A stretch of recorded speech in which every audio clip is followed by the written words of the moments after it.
어느 가정에 초등학교 1학년 딸아이가 학교에 다녀왔는데 표정이 너무 시무룩하고 우울해 보입니다. 평소에 좋아하던 게임도 하지 않고 그냥 가만히 있습니다. 이상하다 싶었습니다. 저녁 먹을 때가 되었는데 자기가 좋아하는 반찬이 나왔는데도 밥을 먹는 둥 마는 둥 하고 자기 방으로 들어가 버립니다. 그래서 엄마 아빠는 이상하다, 얘가 뭔가 일이 있었나 보다 해서 이제 딸의 방에 들어가서 얘야 무슨 일이 있었느냐, 학교에서 안 좋은 일이 있었느냐 그렇게 물었습니다. 그랬더니 딸이 하는 말이 학교에 친구가 하나 있는데 그 친구가 지금까지 엄마 아빠인 줄 알고 살아왔는데 알고 보니까 삼촌이더라는 거예요.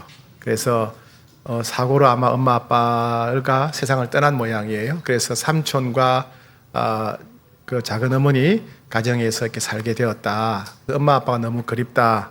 지금까지는 엄마 아빠인 줄 알았는데 엄마 아빠가 아니더라. 뭐 그런 얘기를 들었다는 거예요. 그러면서 가만히 생각해보면 자기도 진짜 엄마 아빠가 아니겠다는 생각이 들더라는 거예요.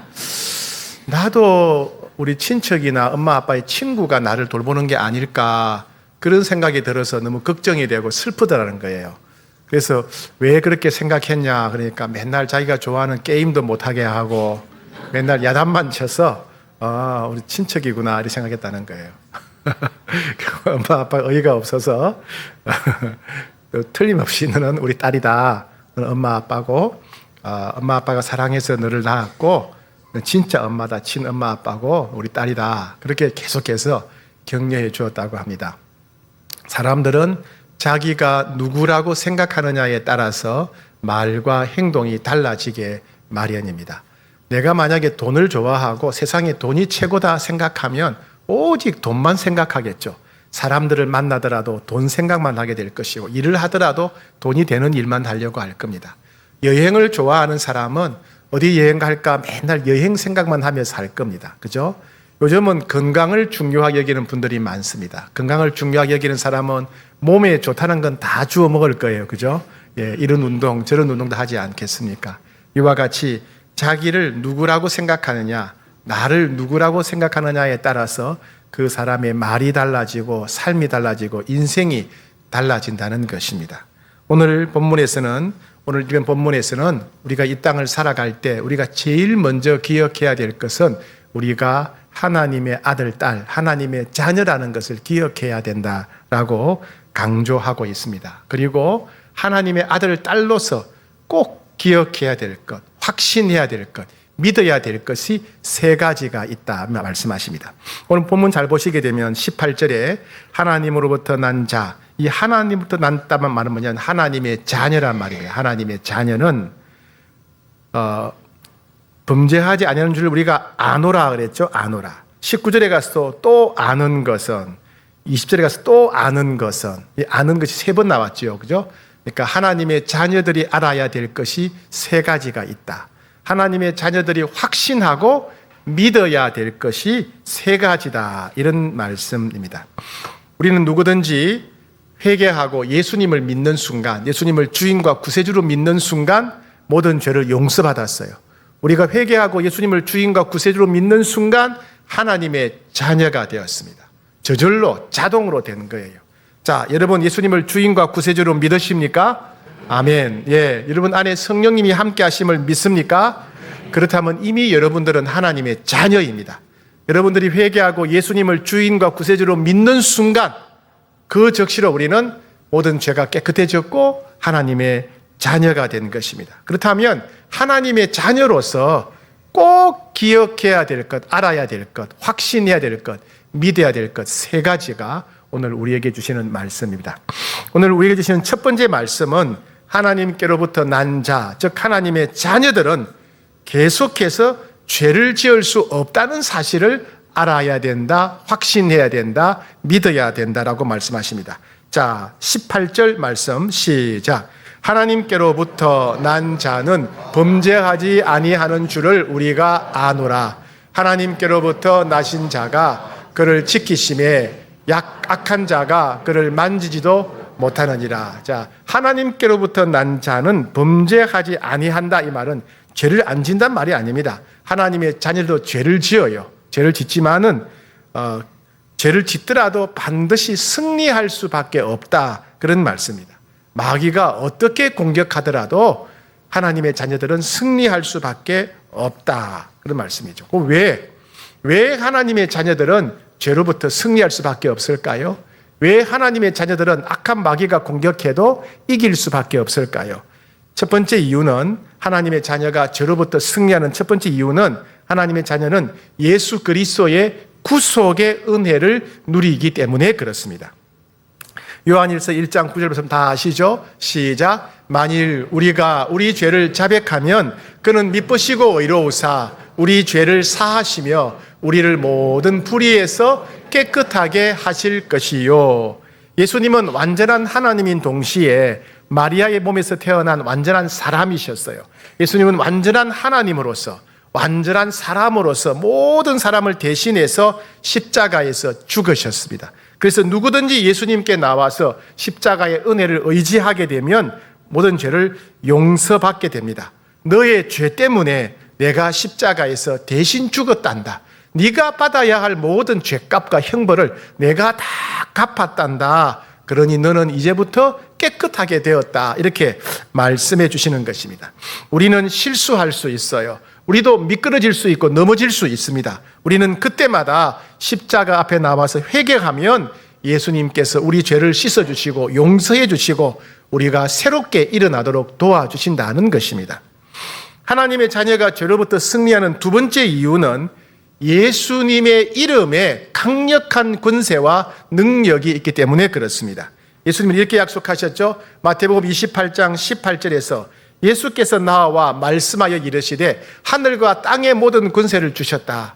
하나님은 예수님에게 하늘과 땅의 모든 권세를 주셨어요. 예수님은 그 권세를 예수 믿는 성도들에게 하나님의 자녀들에게 주셨습니다. 그래서 우리는 예수 믿는 자로서 예수님의 이름의 권세를 우리가 누릴 수가 있어요. 예수님의 권세. 그래서 예수님의 이름으로 기도하면 응답받습니다. 예수님 이름으로 명령하면 병이 낫지요. 예수님 이름으로 명령하면 악한 영들이 떠나갑니다. 그렇죠? 에베소서 6장에서는 이것을 하나님의 예수님의 전신갑주다 이렇게 말했습니다. 예수님의 권세로 인해서 우리는 진리의 허리띠를 띠게 되고 의의 호심경, 방탄복을 입게 되고 평안의 복음을 갖게 되고 믿음의 방패를 갖게 되고 구원의 투구를 쓰게 되고 성령의 검으로 무장하게 됩니다. 전부 다 예수님의 이름의 권세를 의지해서 우리가 이렇게 완전 무장을 하게 되고 악한 영의 공격으로부터 이길 수 있다. 그런 말씀입니다. 요한 1서 5장 4절에 무릇 하나님께로부터 난 자마다 즉 하나님의 자녀마다 세상을 이기는데 세상을 이기는 승리는 이것이니 우리의 믿음이라. 우리가 믿음으로 세상을 이긴답니다. 믿음으로 죄를 이긴답니다. 바로 예수님의 이름의 권세를 믿음으로. 예수님은 우리 위해서 죽으셨고 예수의 이름에는 권세가 있다. 예수의 이름의 권세를 믿음으로 모든 죄를 이기고 유혹을 이기고 마귀의 공격을 이긴다는 말씀입니다. 또 하나님 자녀가 죄로부터 승리하는 세 번째 이유는 뭐냐면 하나님의 자녀는 성령께서 함께 하시며 보살펴 주시기 때문에 그렇습니다. 우리가 예수 믿는 순간 성령님이 우리에게 찾아오셨어요. 그럼 성령님이 우리에게 뭐 하시느냐? 여러 가지 일 중에서 중요한 게 뭐냐면 무엇이 옳고 그름을 가르쳐 주십니다. 무엇이 옳고 그름을. 세상 사람들의 판단 기준은 대한민국의 법을 어기는가 어기지 않는가, 내게 무엇이 유익한가 이것만 관심이 있어요. 그런데 성령님은 무엇이 진리인가 진리이지 않은가, 하나님이 무엇을 기뻐하시는가 기뻐하시지 않은가, 무엇이 옳은가 옳지 않은가, 무엇이 선한가 악한가를 우리들에게 가르쳐 주십니다. 그리고 그 선한 일을 행할 수 있는 힘과 능력을 주십니다. 구약시대 이스라엘 백성들과 세상 사람들은 무엇이 옳고 그른지를 알아도 그것을 행할 수 있는 힘이 없었어요. 무엇이 옳고 그른지를 아는데 그것을 행할 수 있는 능력이 없어요. 대한민국 국민이라면 전부 다 학교 다닐 때 바른 생활 윤리를 배웠지 않습니까? 그런데 바른 생활 윤리를 배웠지만은 죄를 행합니다. 왜요? 행할 수 있는 힘이 없기 때문에 그래요. 선을 행할 수 있는 능력이 없기 때문에 그래요. 그런데 성령님은 우리들에게 무엇이 옳고 그른지를 가르쳐 주실 뿐만 아니라 분별하게 하실 뿐 아니라 행할 수 있는 힘과 능력을 주십니다. 그래서 하나님께로부터 나신 자가 그를 지키심에 악한 자가 그를 만지지도 못하느니라. 사랑하는 여러분, 우리는 성령님을 의지해서 무엇이 옳고 그른지를 잘 분별해야 됩니다. 그리고 성령님을 의지해서 그렇게 행할 수 있는 힘을 공급받아야 되고 능력을 공급받아야 됩니다. 그래야 우리의 말과 행동이 거룩한 삶이 될 수 있습니다. 여러분, 세상에는 온갖 죄악들이 가득하지요. 그죠? 가정에도 직장에도 세상에도 온갖 죄악들이, 듣도 보도 못한 죄악들이 가득합니다. 악한 마귀는 여러 가지 방법으로 아담과 하와를 유혹했듯이 우리를 유혹하려고 합니다. 이럴 때에 우리도 여러분 잘못하면 미끄러질 수 있고 넘어질 수 있고 유혹에 넘어갈 수 있습니다. 그때마다 우리가 뭘 기억해야 됩니까? 첫 번째, 예수님이 십자가에서 나를 위해 대신 죽어졌다는 사실을 기억해야 됩니다. 내 죄값을 예수님이 다 지불하셨다는 사실을 믿으셔야 됩니다. 그리고 예수님의 이름의 권세를 의지해야 됩니다. 예수님의 이름의 권세를 의지해서 전신갑주를 입어야 됩니다. 예수의 이름으로 우리로 하여금 유혹하는 마귀를 대적해야 됩니다. 그리고 성령님을 의지해야 됩니다. 성령님을 의지할 때 우리들에게 무엇이 옳고 그른지를 가르쳐 주시고 그리고 행할 수 있는 힘과 능력을 주십니다. 성령님을 의지하지 않으면 우리는 무엇이 옳고 그른지를 알지만은 그렇게 행할 수 있는 힘이 생기지 않아요. 우리의 악한 본성 때문에. 그래서 성령님을 의지해야 우리가 말씀대로 진리대로 선한 길을 걸어갈 수 있는 것입니다. 온갖 죄악으로 가득한 세상에서 거룩한 삶을 살아서 빛과 소금의 사명을 잘 감당하는 여러분 되기를 축복합니다. 오늘 우리에게 주시는 두 번째 말씀은 하나님의 자녀인 우리가 확신해야 될 것은 우리가 어떤 상황에서도 우리가 하나님의 자녀라는 사실을 확신해야 된다, 이런 말씀입니다. 자, 19절 말씀 같이 읽겠습니다. 19절 시작. 또 아는 것은 우리는 하나님께 속하고 온 세상은 악한 자에 처한 것이며. 자, 우리가 하나님께 속한다는 것을 알아야 된다. 하나님께 속한다는 말은 하나님의 자녀다, 이 말입니다. 자녀다. 우리는 이미 하나님의 자녀예요. 그런데 왜 하나님의 자녀임을 확신해야 된다고 강조할까요? 우리는 이미 하나님의 자녀, 예수 믿는 순간 하나님의 자녀가 되었다 그랬잖아요. 그죠? 그런데 왜 하나님의 자녀임을 확신해야 된다, 알아야 된다, 믿어야 된다 이렇게 말할까요? 그것은 우리가 이미 하나님의 자녀가 되었지만 우리가 하나님의 자녀라는 사실이 흔들릴 때가 많기 때문에 그래요. 여러분, 항상 하나님의 자녀라는 것을 확신하고 살아가십니까? 예? 우리가 언제 흔들릴까요? 주로 고난이 닥쳤을 때 그래요. 고난이 닥쳤을 때. 그죠? 심각한 질병이 생기거나 경제적인 어려움이 닥치거나 회사가 문을 닫거나 뭐 여러 가지 가족이 헤어지거나 하여튼 인생의 극심한 고난, 고통, 견딜 수 없는 고난과 고통이 찾아오면 이게 흔들리는 거예요. 내 인생은 내가 혼자 사는 것인가? 불안해지죠. 두려워지죠. 그죠? 그러면서 믿음이 흔들리는 거예요. 믿어도 소용없네. 하나님의 자녀라는 말은 말뿐인가 보다. 이렇게 흔들리는 겁니다. 고난과 고통이 찾아올 때, 시련이 찾아올 때 하나님의 자녀들도 믿음이 흔들린다는 것입니다. 그래서 우리는 그때마다 하나님의 자녀라는 것을 알아야 되고 확신해야 되고 믿어야 됩니다. 자, 우리는 어떻게 해야 할 때 우리가 하나님의 자녀라는 사실을 다시 확신할 수 있을까요? 첫 번째, 하나님의 말씀으로 돌아가야 돼요. 하나님 말씀으로. 왜? 하나님이 말씀으로 약속하셨기 때문에 그래요. 요한복음 1장 12절 시작. 영접하는 자, 곧 그 이름을 믿는 자들에게는 하나님의 자녀가 되는 권세를 주셨으니. 누구든지 예수 믿으면 예수 믿는 순간 하나님의 자녀가 된다는 약속이에요. 그죠? 예수 믿는 순간 하나님의 자녀가 된다.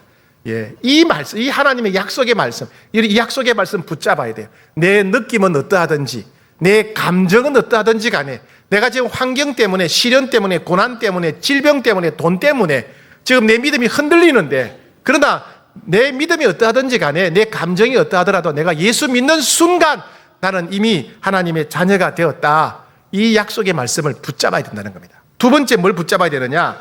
하나님의 사랑을 붙잡아야 돼요. 하나님의 사랑을. 왜? 우리가 하나님의 자녀가 된 것은 하나님의 사랑 때문이기 때문에 그렇습니다. 요한복음 3장 16절 말씀 시작. 하나님이 세상을 이처럼 사랑하사 독생자를 주셨으니 이는 그를 믿는 자마다 멸망하지 않고 영생을 얻게 하려 하심이라. 하나님이 우리를 사랑하시기 때문에 예수님을 보내주셨어요. 하나님이 이 땅에 외아들을 보내주신 이유는 뭐냐면 우리를 사랑하시기 때문이에요. 그렇죠? 예. 그리고 하나님이 우리를 사랑하시기 때문에 우리를 하나님의 자녀로 삼아 주셨어요. 하나님 우리를 얼마나 사랑하시느냐? 외아들을 아끼지 않고 내어주실 만큼 우리를 사랑하세요. 하나님은 그 사랑을 우리가 알 수 있도록 표현하고 싶으셨어요. 그게 어떻게 표현했냐? 너희는 내 아들이다, 내 딸이다라고 표현했어요. 왜 그렇게 표현하셨을까요? 사랑하는 여러분, 여러분들이 가장 사랑하는 사람이 누굽니까? 아마 여러분들이 신혼부부가 아니라면 대부분 아들, 딸일 거예요. 아들이라고 큰 소리로 얘기하잖아요. 그죠? 예. 신랑이 없어서 그러신가? 예. 신랑이 있어도 뭐 신랑보다 아들, 딸을 더 사랑하는 것 같더라고요. 그죠? 예. 아들, 딸 사랑해요. 그리고 죽을 때까지 사랑하는 사람, 배우자는 아닌 것 같아요. 그죠? 제가 볼 때는 배우자는 아닌 것 같아요. 예. 죽을 때까지 마지막 순간까지 사랑하는 사람은 아들과 딸이에요. 아들아, 딸아. 그죠? 우리가 가장 사랑하고 끝까지 사랑하는 사람은 누구다? 아들, 딸이다. 그래서 하나님께서 우리가 이해하기 쉽도록 너희는 내 아들이다, 너희는 내 딸이다 이렇게 하시죠. 물론 하나님은 우리보다 훨씬 더 우리를 사랑하세요. 하지만 우리가 이해할 수 있는 최고의 사랑의 표현이 자녀를 향한 사랑이기 때문에 너희는 내 아들이다, 내 딸이다, 너희는 내 자녀다 이렇게 표현하신 겁니다. 즉 하나님이 우리를 너무너무 사랑하시기 때문에 우리를 자녀로 삼으신 거예요. 예. 하나님의 사랑은 완전한 사랑입니다. 인간의 사랑은 이기적인 사랑이고 불완전한 사랑이지만은 하나님의 사랑은 완전한 사랑입니다. 하나님의 사랑은 영원한 사랑이에요. 하나님의 사랑은 실수가 없는 완전한 사랑이고 하나님의 사랑은 끝이 없는 영원한 사랑입니다. 하나님은 완전한 사랑으로, 영원한 사랑으로 우리를 자녀 삼아 주셨어요. 그래서 아무리 세월이 흘러가도, 아무리 세상이 뒤집어져도 우리를 향한 하나님의 사랑은 절대로 실패하거나 실수하거나 끊어지지 않는다는 것입니다.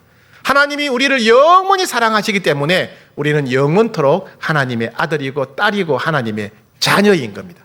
그래서 우리는 하나님을 아버지라고 부를 수 있는 거예요. 그래서 인생의 시련과 고난이 찾아와서 우리가 하나님의 자녀라는 사실이 흔들릴 때, 아무 의미 없어 보일 때, 우리는 그때 다시 하나님의 사랑을 기억해야 돼요. 맞아, 하나님의 사랑은 완전한 사랑이지, 실수가 없고 실패가 없는 사랑이지.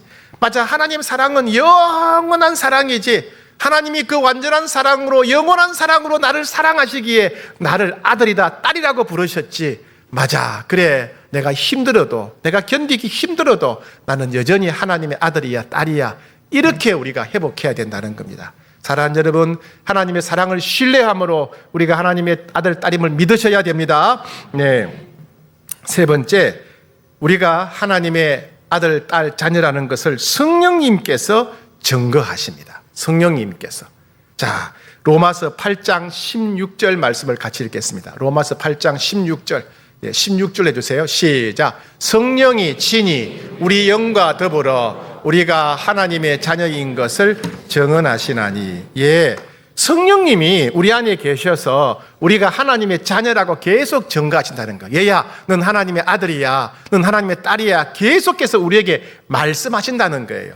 우리가 예수 믿을 때, 회개하고 예수 믿을 때 성령 하나님이 우리에게 찾아오셨어요. 우리 안에는 성령 하나님이 계십니다. 성령 하나님은 항상 우리와 함께 하시고 우리를 보호하시고 인도하십니다. 인생을 살아가다 보면, 아, 하나님 나를 이렇게 인도하셨구나, 아, 성령님이 지켜주셨네, 그렇게 깨달을 때가 너무너무 많지요. 그죠? 그게 뭐예요? 너는 하나님의 아들이야, 딸이야 라고 성령이 우리에게 말씀하시는 거예요. 우리는 기도하고 응답할 때 받을 때가 많지요. 기도할 때가 병 나은 기억이 많지요. 네, 기도하고 응답받고 병이 나은 것 뭐예요? 성령님께서 봐라, 넌 하나님의 아들이야, 딸이야. 네가 하나님의 아들이고 딸이기 때문에 내가 기도에 응답해 주고 네 병을 고쳐주고 문제를 해결해 준 거야. 예, 여러분, 성령님이 우리 안에 오셔서 매일 하시는 일이 뭐냐 하면 우리의 성품 인격을 하나님 아버지의 마음을 닮도록 변화시켜 주시는 거예요. 그래서 예수 믿는 사람들, 예수 믿으면 믿을수록 성령께서 우리로 하여금 사랑이 많은 사람, 기쁨이 많은 사람, 평강이 많은 사람, 다른 사람을 불쌍히 여기는 사람, 긍휼히 여기는 사람, 나눠주고 베푸는 사람, 온유한 사람으로 우리를 바꿔주시는 거예요. 여러분, 예수 믿고 많이 바뀌었지요, 그죠? 바뀐 게 이 정도지요, 그죠? 그래도 많이 바뀐 거지요. 옛날에도 이랬어요? 옛날에 이러지 않았겠죠, 그죠? 예, 그 바뀐 거, 그게 뭐예요? 성령님께서 역사하신 거예요. 그걸 통해, 야, 네가 변화된 모습을 봐라. 네가 하나님을 닮아가는 모습을 봐라. 이게 네가 하나님의 아들, 딸인 증거다. 네가 예수 믿기 전과 너무나 변화된 모습, 이것이 네가 하나님의 아들, 딸인 증거다. 또한 성령님 우리들에게 초자연적인 능력, 은사를 주시죠. 그죠? 은사. 그 은사를 왜 주십니까? 물론 하나님을 섬기기 위한 것이기도 하지만은 그 은사를 통해서 그 봐라. 하나님이 너에게 이런 능력을 주시지 않았느냐. 네가 하나님의 딸인 증거다. 네가 하나님의 아들인 증거다라는 겁니다. 또 하나 중요한 게 뭐냐면요. 성령의 역사는 공동체 생활을 통해서 우리가 하나님의 아들, 딸이요 가족이라는 걸 보여줍니다. 성령 충만한 공동체에서 우리가 서로 교제하게 되면 아, 우리가 한 가족이구나. 우리가 하나님을 아버지로 모신 한 가족이구나를 깨닫게 되고 체험하게 되죠. 대표적으로 사랑방 같은 모임이 그런 모임이죠. 사랑방으로 교제할 때 아, 우리가 한 가족이구나. 우리가 하나님 앞에서 자녀구나 깨닫게 되죠. 하나님은 공동체를 통해, 성령님은 공동체를 통해서 우리가 하나님의 자녀라는 것을 깨닫게 하고 체험하게 하고 확신하게 합니다.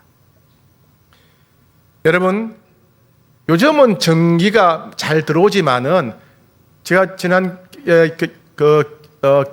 여름에 라오스에 갔더니요, 전기가 안 들어올 때가 있어요. 끊어질 때가 있어요. 예, 그럴 때가 있더라. 우리나라도 옛날에 그랬죠, 그죠? 한 70년대까지만 하더라도 집집마다 양초가 있어서 양초가 왜 있었어요?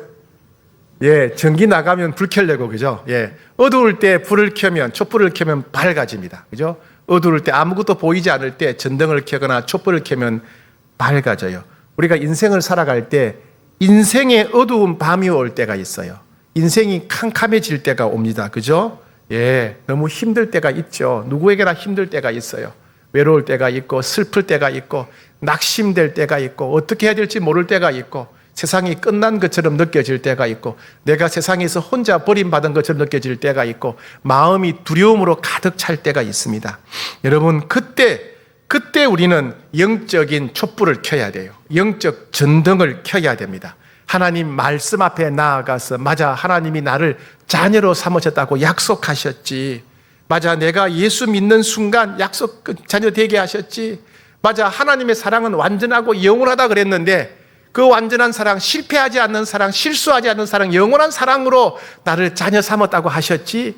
다시 하나님의 사랑을 기억해야 됩니다. 다시 기억해야 돼요. 그리고 성령의 역사를 기억하셔야 돼요. 그래, 맞아, 지금은 그렇지만은 전에는 얼마나 성령이 많이 역사하셨을까. 성령이 역사하신 것을 기억하면 맞아, 나는 하나님의 자녀지. 이게 바로 영적인 전등을 켜는 겁니다. 영적인 전등을 켜는 거예요. 여러분, 인생에 캄캄한 밤이 왔을 때, 어떻게 해야 될지 모를 때, 두려울 때, 답답할 때, 절망적이고 고통스러울 때 영적인 전등을 켜야 됩니다. 하나님의 약속의 말씀을 기억하셔야 돼요. 영원한 사랑, 완전한 사랑으로 우리를 사랑하시는 하나님의 사랑을 기억하셔야 돼요. 그리고 지금도 역사하고 계신 성령님을 기억하셔야 돼요. 그래서 이를 통해서 우리가 하나님의 자녀라는 것을 다시 확신하고 붙잡아야 됩니다. 오늘 우리에게 주시는 세 번째 말씀은 예수님이 영생이라는 사실을 확신해야 된다라고 말씀하십니다. 자, 20절 말씀 시작. 또 아는 것은 하나님의 아들이 이르러 우리에게 지각을 주사 우리로 참된 자를 알게 하신 것과 또한 우리가 참된 자 곧 그의 아들 예수 그리스도 안에 있는 것이니 그는 참 하나님이시요 영생이시라. 본문이 길죠, 그죠? 길지만은 핵심은 이거예요. 우리가 아는 것은 예수님이 영생이시니라. 이게 핵심이에요. 너희가 알아야 된다, 확신해야 된다, 믿어야 된다. 예수님이 영생이시다. 하나님의 자녀들은 꼭 알아야 된다, 확신해야 된다, 믿어야 된다. 그것은 뭐냐면 예수님이 영생이라는 사실이라는 겁니다. 영생. 예. 예수님이 영생이신 이유는 첫 번째, 예수님 스스로가 자신을 영생이라고 하셨어요. 영생. 예. 하루는 도마가 요한복음 14장 5절에서 예수님, 우리가 어떻게 해야 하나님 만날 수 있습니까? 우리가 어떻게 해야 하나님 만날 수 있습니까? 질문을 했어요. 그래서 예수님께서 어디로 가면 돼? 저렇게 하면 이렇게 하지 않으시고 내가 곧 길이다. 내가 바로 하나님 만나는 길이다. 내가 진리다. 진리. 내가 곧 바로 생명이다. 이렇게 말씀하셨어요. 내가 진리야. 내가 영생이야. 나를 만나는 사람은 진리를 얻게 되고 나를 만나는 사람은 생명, 영생을 얻게 되는 거야. 왜? 내가 길이고 내가 진리고 내가 생명이기 때문이야. 이렇게 예수님이 대답하셨어요. 예수님 스스로가 스스로를 영생이라고 하셨어요. 요한복음 11장 25절에서는 이렇게 말씀하셨어요. 나는 부활이요 생명이니. 나는 부활이다. 나는 생명이다. 영생이다. 영생. 나는 영생이기 때문에 나를 믿는 자는 죽어도 살고 무릇 살아서 나를 믿는 자는 영원히 죽지 않는다. 왜? 내가 영생이기 때문이다. 요한복음 5장 24절에서는 내가 진실로 진실로 너희에게 이르노니 내 말을 듣고 또 나 보내신 줄 믿는 자는 영생을 얻었고 심판에 이르지 아니하나니 사망에서 생명으로 옮겼느니라. 나를 믿는 자는 이미 영생을 얻었다. 나를 믿는 자는 심판에 이르지 않고 사망에서 생명으로 옮겼다. 나를 믿는 자는 이미 영생을 얻었고 나를 믿는 자는 지옥 형벌 당하지 않고 천국에서 영생을 누리게 된다. 약속의 말씀이에요. 예. 예수님께서 스스로 예수님이 영생이라고 여러 차례 반복해서 말씀하셨습니다. 두 번째, 예수님이 영생을 가지신 두 번째 이유는 뭐냐면 예수님이 부활하셨다는 사실이에요. 부활. 예. 예수님은 부활을 통해서 예수님이 영원한 생명이라는 것을 증거해 보이셨습니다. 고린도전서 15장 20절에 그러나 이제 그리스도께서 죽은 자 가운데서 다시 살아나사 잠자는 자들의 첫 열매가 되셨도다. 자, 교회 마당 앞에 나무가 하나 있는데 보니까 여기 사과가 열렸어요. 사과가. 아이고 너무 맛있어요. 내년에는 여기에 뭐가 열릴까요? 제발 배가 열리게 해서 기도해도 사가 열려요. 그죠? 사가 열리는 거예요. 예. 올해 여기에 바나나가 열렸어요. 나는 바나나 안 좋아하고 사과 좋아해요. 사과 열리게 해주세요. 아무리 기도해도 내년에는 뭐가 열려요? 바나나가 열려요. 그게 첫 열매예요. 첫 열매. 첫 열매를 보고 이 나무는 사과 나무구나. 이 나무는 바나나 나무구나. 예수님이 부활하셨으니까 우리도 부활하겠구나. 예, 우리가 부활할 것이기 때문에 예수님이 먼저 첫 열매로 부활하신 거예요. 그죠? 예수님은 부활을 통해서 죽음을 이기고 사망을 이기고 부활을 통해서 예수님이 영생이라는 것을 보여주셨어요. 그리고 그 사건을 통해서 예수 믿는 자들도 죽으면 부활한다는 것, 예수 믿는 자도 영생을 가졌다는 것을 증거하신 것입니다. 세 번째, 예수님이 영생이라는 것을 보여주는 세 번째는 뭐냐 하면 성도들의 삶과 죽음을 통해서 예수님이 영생이라는 걸 보여주십니다. 기독교 역사상 사도 바울과 베드로와 같은 수많은 사람들이 순교를 두려워하지 않고 맞이했습니다. 그들은 참수형을 당하든지 교수형을 당하든지 십자가에 못 박히든지 활활 타오르는 장작불 위에 던져지든지 펄펄 끓는 기름솥에 던져지든지 간에 그들은 순교를 두려워하지 않고 나아갔습니다. 왜요? 예수님이 영생을 주셨기 때문에. 예수 믿는 자는 심판과 사망에 이르지 않고 영원한 생명을 누릴 것이기 때문에 예수 믿는 자는 죽음 이후에 천국에서 하나님과 영원히 영생을 누릴 것이기 때문에 스데반은 죽음의 순간에 돌에 맞아 죽는 죽음의 순간에 천국에서 자신을 환영하는 하나님과 예수님의 모습을 보면서 찬양했습니다. 우리 홍익교회에서도 성도님들이 돌아가실 때마다 가끔 성령님께서 저희들에게 환상을 보여주실 때가 있죠. 돌아가신 당사자나 고인이나 아니면 또 가족이나 혹은 제게 보내주십니다. 그 환상을 보여주시면서 왜 그런 보여주실까요? 돌아가신 분들이 땅에 썩어져 사라지는 것이 아니고 불에 타서 공중에 흩어지는 것이 아니고 천국에서 살 수 있는 신령한 몸을 입고 하나님 품에 계시다는 걸 보여주시는 거예요. 예수님 앞에서 면류관을 받는 모습을 보여주십니다. 너무 아름다운 천국에서 더할 수 없는 기쁨으로 기뻐하는 성도님들의 모습을 보여주십니다. 왜요? 죽음이 끝이 아니라 영생이 있기 때문에. 예수 믿는 자들은 이미 영생을 가졌기 때문에 예수 믿는 자는 죽음 이후에 천국에서 영생을 누린다는 것을 하나님께서 환상을 통해서 보여주신 것입니다. 우리는 살아가다 보면 삶의 방향을 잃어버릴 때가 종종 있지요. 인생이 허무하게 느껴질 때가 있어요. 인생이 무기력하게 느껴지고 아무 의미가 없는 것처럼 느껴집니다. 또 우리가 나태해지거나 우울함에 빠지게 되면 세상에 의미가 없어져요. 그럼 빨리 인생을 끝내고 싶고 세상을 떠나고 싶어요. 예. 그때 여러분 기억하셔야 돼요. 우리 그리스도인들에게는 영생이 있다는 사실을 기억해야 됩니다. 예수님 안에 있는 영생이 우리가 예수 믿는 순간 우리에게 흘러와서 우리 안에 영생이 있다는 사실을 기억해야 돼요. 영생이신 예수님이 우리 안에 오셨기 때문에 우리에게 영생이 있는 거예요. 아무리 세상이 허무하게 보이더라도, 아무리 내가 무기력하게 보이더라도, 아무리 내가 무능력하고 나태하고 내가 우울감에 빠졌더라도 내 안에는 영생이 있다는 사실을 믿으셔야 됩니다. 이 영생을 우리는 지켜야 됩니다. 주님 말씀하셨죠. 사람이 만일 온 천하를 얻고도 자기 목숨을 잃으면 무엇이 유익하리요? 예, 이 세상 어떤 것보다도 영생이 소중합니다. 이 영생은 오직 예수 믿는 자들에게, 하나님의 자녀들에게 주신 것입니다. 예수님은 자신에게 영생이 있다고, 예수 믿는 자는 반드시 영생하게 된다고 부활을 통해서 증거하셨습니다. 요즘 여러 가지 약들을 많이 드시지요. 그죠? 약을 많이 드시고 약값도 많이 싸졌어요. 그죠? 골다공증 있는 분들은 칼슘이나 비타민 D를 드시고, 또 혈행 개선을 원하시는 분들은 오메가3를 드시고, 근육 감소를 예방하기 위해서 단백질을 따로 드시고, 또 활력을 얻기 위해서 비타민 B를 드시고, 소화 기능 향상을 위해서 유산균을 드시고, 면역 기능 증진을 위해서 아연을 드시고, 각종 약을 드시지요. 그죠? 그런데 영생을 얻게 하는 약은 오직 예수 그리스도 한 분밖에 없습니다. 오직 예수님을 믿어야 모든 죄를 용서받아요. 오직 예수님을 믿어야 하나님의 자녀가 됩니다. 오직 예수님을 믿어야 천국에서 영원히 살 수 있는 영생을 받게 됩니다. 오늘 말씀을 정리합니다. 첫 번째는 하나님의 자녀들은 절대로 죄에 대해서 하나님의 자녀들은 죄를 지을 수 있지만은 결국에는 승리할 수밖에 없다는 사실을 믿으셔야 됩니다. 왜요? 예수님께서 십자가에서 죄값을 다 지불하셨기 때문에 그렇습니다. 그죠? 예수님의 권세와 능력으로 우리가 유혹을 이겨낼 수 있기 때문에 그렇습니다.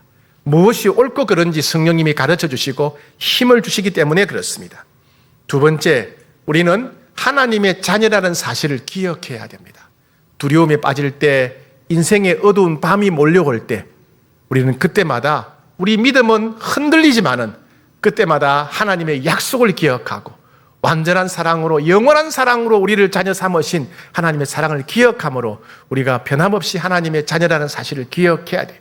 성령께서도 끊임없이 너는 하나님의 딸이야, 너는 하나님의 아들이야 계속해서 우리를 증거하십니다. 성령님을 의지해서 어떤 상황에서도 나는 하나님의 사랑받는 아들이야, 딸이야 하는 사실을 기억하셔야 됩니다. 세 번째, 예수님만이 영생이십니다.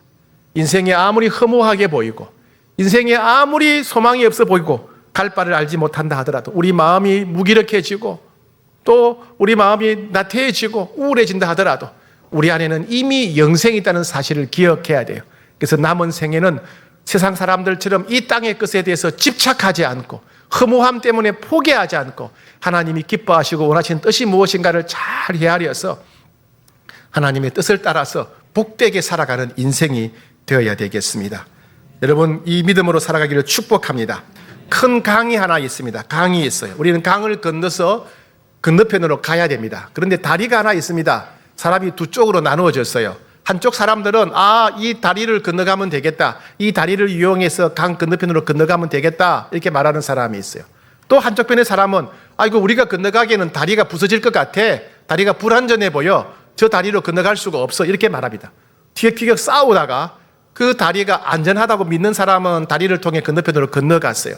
다리가 안전하지 않다고 하는 사람들은 그냥 이곳저곳으로 그냥 헤매고 말았습니다. 자, 여러분, 다리를 통해 강을 건넌 사람하고 강을 건너지 못한 사람하고 차이가 무엇입니까? 다리를 만들 수 있느냐 없느냐, 다리를 만드는 능력 차이입니까?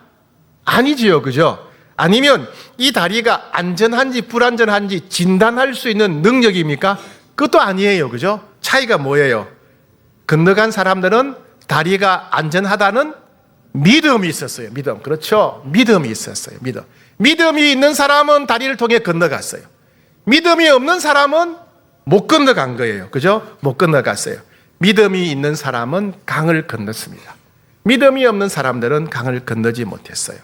우리에게 필요한 것은 하나님의 약속을 믿는 믿음, 말씀 믿는 믿음이 필요합니다. 사랑하는 여러분, 모든 종교가 추구하는 것은 다 같다는 말은 거짓말입니다. 거짓말입니다. 왜요?